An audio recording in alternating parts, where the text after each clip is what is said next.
इस शो के प्रायोजक है मां भवानी डेकोर प्राइवेट लिमिटेड, मतलब a complete floor solution, new 0 mile Dadar road, Muzaffarpur.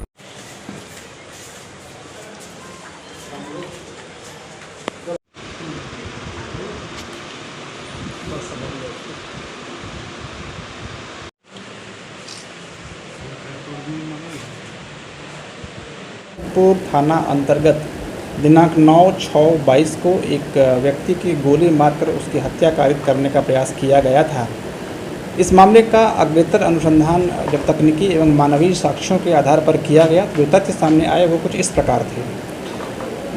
ये जो व्यक्ति जो आरोपी हैं, इनका अपनी पत्नी के साथ झगड़ा हुआ था और झगड़े के बाद इनकी पत्नी रूठकर अपने घर से निकल गई थी और इसी क्रम में रात्रि में जिस व्यक्ति को गोली मारी गई थी उस व्यक्ति के द्वारा आरोपी की पत्नी के साथ रेप किया गया, ऐसा आरोपी का दावा है।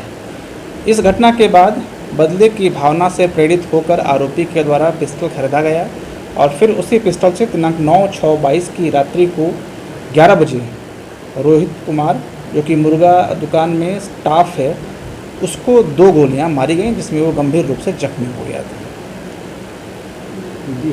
करने के बाद फिर कहाँ भाग गया था, कहाँ छुपा हुआ था, क्या कुछ?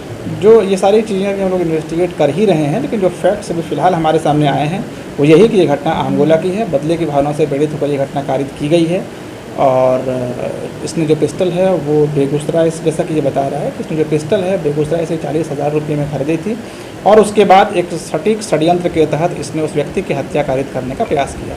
इस हत्या को कारित करने के क्रम में इसके द्वारा जो प्रयुक्त पिस्टल है, कारतूस है और हत्या को जो घटना कारित करने के क्रम में जिस गाड़ी बुलेट का प्रयोग किया गया था वो सारी चीज़ें पुलिस ने जब्त कर ली हैं। जो महिला के साथ दुष्कर्म हुआ है सर, उसके भी आरोपी पर कार्रवाई होगी? डेफिनेटली हम लोग उस मामले में भी जो विधिक प्रक्रिया होगी, जो सुसंगत विधिक प्रक्रिया होगी, उसको फॉलो करेंगे। अपराधी जो पकड़ा गया है, जो आरोपी ये हथियार वगैरह जो इसको बरामद हुआ, पहले भी इसका कुछ रिकॉर्ड वगैरह है क्या? अब तक हम लोग के पास अब तक इसका कोई आपराधिक इतिहास प्राप्त नहीं हुआ है, लेकिन हम लोग इसको खंगाल रहे हैं कि इसका क्या आपराधिक इतिहास है या नहीं है, उसको भी हम लोग डिटेक्ट करने का प्रयास करें।